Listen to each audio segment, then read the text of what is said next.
حاجات خليها في الحسبان لو انت لسه في العشرينات. أول حاجة فك البرمجة. اتربينا واحنا صغيرين على حاجات صح وحاجات غلط، سواء من المجتمع أو أهلنا أو الناس المقربين. طيب دلوقتي دورنا ان احنا نكمل في الحاجات الصح ونحاول نقلل أو نعالج الحاجات الغلط. كلنا بلا استثناء عندنا برمجات، الفكرة مين بيشتغل على نفسه ومين لأ. وأبسط مثال على البرمجة، أي بوست أو أي مشكلة على السوشيال ميديا بنلاقي ناس بتحكم وبتشتم وبتتنمر وبتوجه الشخص تقوله يعمل ايه وما يعملش ايه. مش بتتناقش باحترام أو ذوق. ممكن تطلع على الشخص ده إشاعات، ممكن تكفره يعني، وحاجات من دي كتير. في حاجة اسمها وهم التجاوز. كتير مننا مر بحاجات صعبة في الماضي وفكرنا ان احنا تجاوزناها 100%، ولكن في الحقيقة احنا لسه ما تجاوزناهاش وهي لسه سايبة أثر. فاحنا محتاجين نقف مع نفسنا ونعرف فعلا ايه اللي ناقص او ايه اللي احنا لسه ما تجاوزناهوش. في كل حاجة بتضايقك هي رسالة ليك لسه ما فهمتهاش. من أهم المميزات انك تكون مرن نفسيا وبتاخد الأمور ببساطة.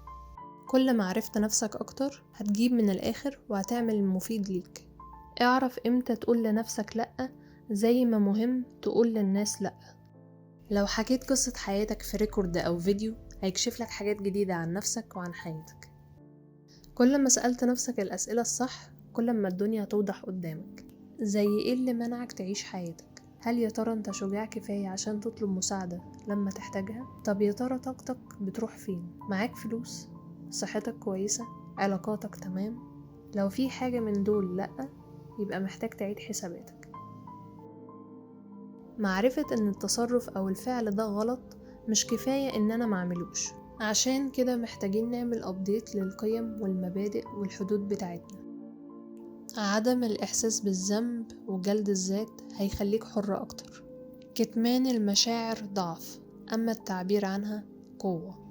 إحنا بنتغير طول الوقت، فهل التغيير اللي إحنا عليه دلوقتي مناسب من ناحية العلاقات اللي إحنا فيها؟ هل العلاقات دي ينفع تكمل معانا بالتغيير الجديد ده ولا محتاجين نغيرها؟ وقيس الكلام ده على جميع جوانب حياتك.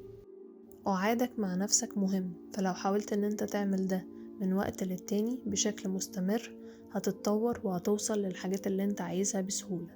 مهم اننا نعرف ازاي نحترم جسمنا ونتعامل معاه، وخصوصا الكلام اللي بنقوله لنفسنا طول الوقت. في حاجة اسمها عواميد القوة جوه كل حد فينا، كل ما قدر يعرف ايه هي العواميد دي كل ما بقى أقوى.